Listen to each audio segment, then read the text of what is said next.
A very good afternoon to everyone. Today I will be presenting paper on synthesis of Itaconate polyester thermosets. This is the outline of my presentation. I will start with introduction, will give an overview on global plastic production, and then we'll discuss experimental work and analysis presented in this paper. At the end, I will be discussing conclusion and future studies. Here is the data on global plastic production in which various synthetic polymers are used. 76.7% of the carbon-carbon backbone polymers are used. Ester backbone is contributing 10.2% and urethane backbone are contributing 8.2%. And approximately 400 million tons of plastic is produced every year. Now here the question arises, what happens to these plastic after being used? And the answer to this question is they result in generating plastic waste, and approximately 300 million tons of plastic waste is created every year. This is the graph showing how these plastic wastes are handled in different ways.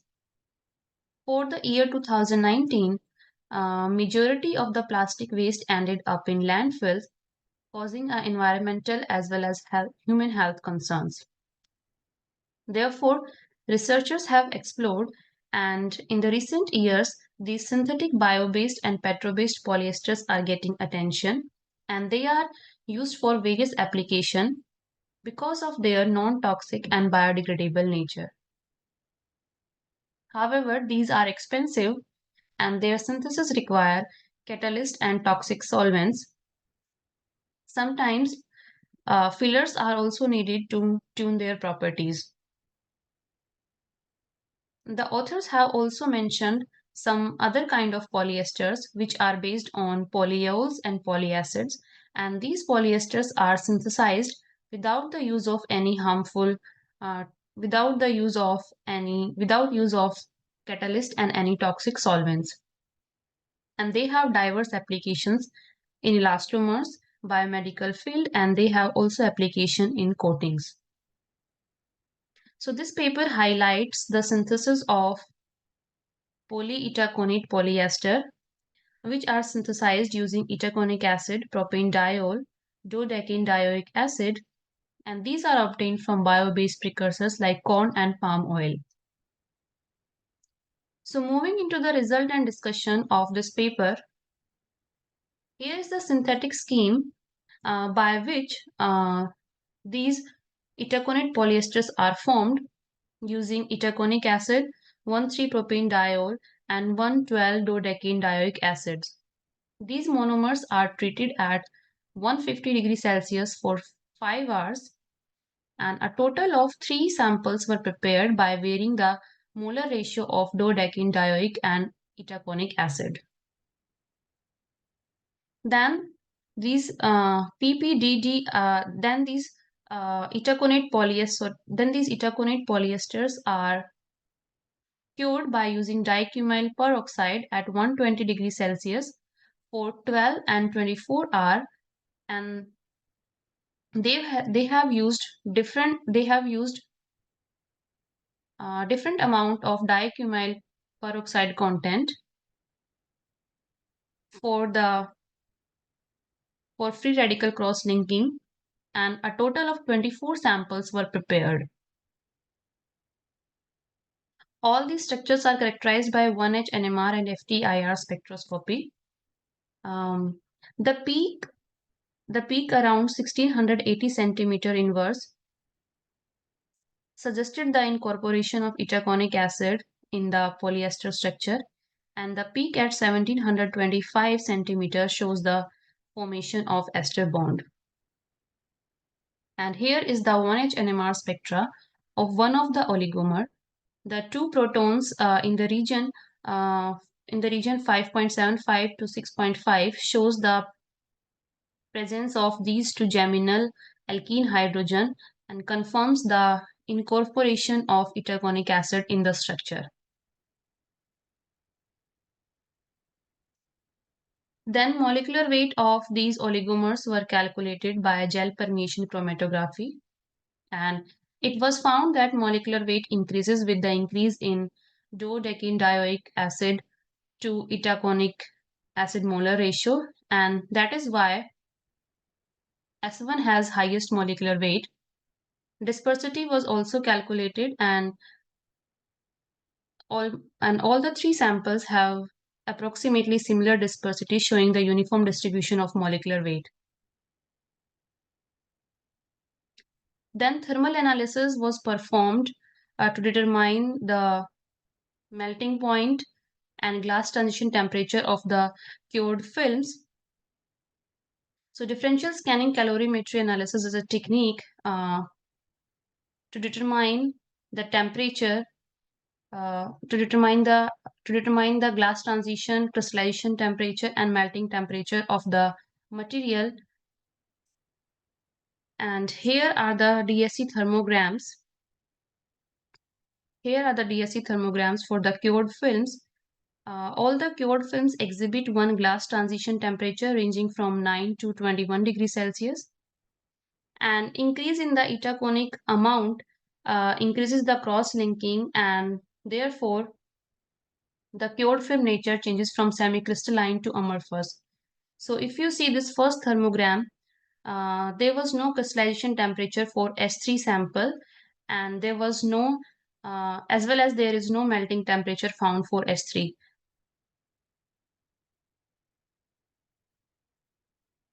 Then curing kinetics was performed to assess the carbon-carbon double bond conversion, and this figure shows the FTIR spectra of S1 and its cured film at different at different time interval by using various amount of diacumal peroxide. And then authors have analyzed the area under the carbonyl and the carbon-carbon double bond peak. And here is the graph showing the carbon-carbon conversion and how it is varying on increasing the diacumal peroxide content. So this figure displays that this graph shows S2 exhibit a greater degree of carbon-carbon conversion as compared to S1 and S3. And the reason is S3, due to presence of high itaconic acid content in S3, it leads to overhistic cross-linking and therefore reducing the chain mobility in the polymer network. However, at 5% of the diacumal peroxide, there is a slightly increase in the conversion due to formation of low molecular weight products, which imparts mobility and facilitate cross-linking.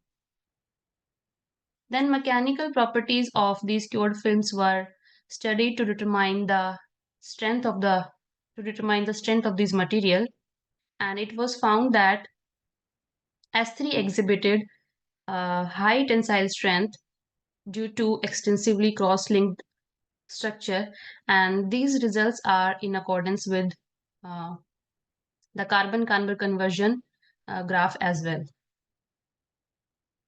Then they have compared these mechanical properties with the reported bio-based polyesters and found out that these have higher tensile strength as compared to the other bio-based polyesters, and therefore can be used for various applications depending upon the desired properties. Then hydrolytic degradation studies were performed, and weight loss of these cured samples were calculated at different time intervals, and it was found that approximately 86.2% weight loss was recorded for S1 and S2 after 10 hours, and minimum degradation was shown by S3 cured samples. So overall, the paper is well written, and they have explained a number of studies to characterize their material. However, at some points they did not mention the conditions and did not explain the mechanisms. For example, they did not mention the experimental condition in tensile testing, like at what temperature and humidity they have used. They have mentioned about HB plot utilization. They have mentioned about HB plot but did not clarify its explanation and relevance. Also, the details on the chemical mechanism, how dicumyl peroxide influences the cross-linking density and metal property is missing, and no NMR spectra was provided for the cross-linking structure. Um, in hydrolytic degradation studies, no mechanistic insights were given, like how this sodium hydroxide is interacting with the polymer network, and and no explanation on the byproducts of degradation is given, whether they are non-toxic and environmental friendly or not. And there was no comparison of this degradation behavior of cured film against any other known biodegradable polymers. So this is the so here is the conclusion of this paper. All the Itaconate polyesters are synthesized using biomass-derived monomers, and stress strain curves of the cured films showed a broad range of ultimate tensile strength and Young's modulus, surpassing those most of the synthetic bio-based polyesters, giving rise to rigid and flexible polymers. Hydrolytic degradation of these cured films showing a sustainable end of life and environmental friendly solution. So here are some future studies we can do like hydrolytic degradation studies using mild bases like sodium carbonate or sodium bicarbonate, and then explore the effect uh, of varying conditions such as different pH levels, temperature variations, and the presence of some other ionic species in the solution. Also, investigation on the feasibility of large-scale production can be studied. So with this, I would like to conclude my presentation and thank you all for listening. I'm happy to answer any questions.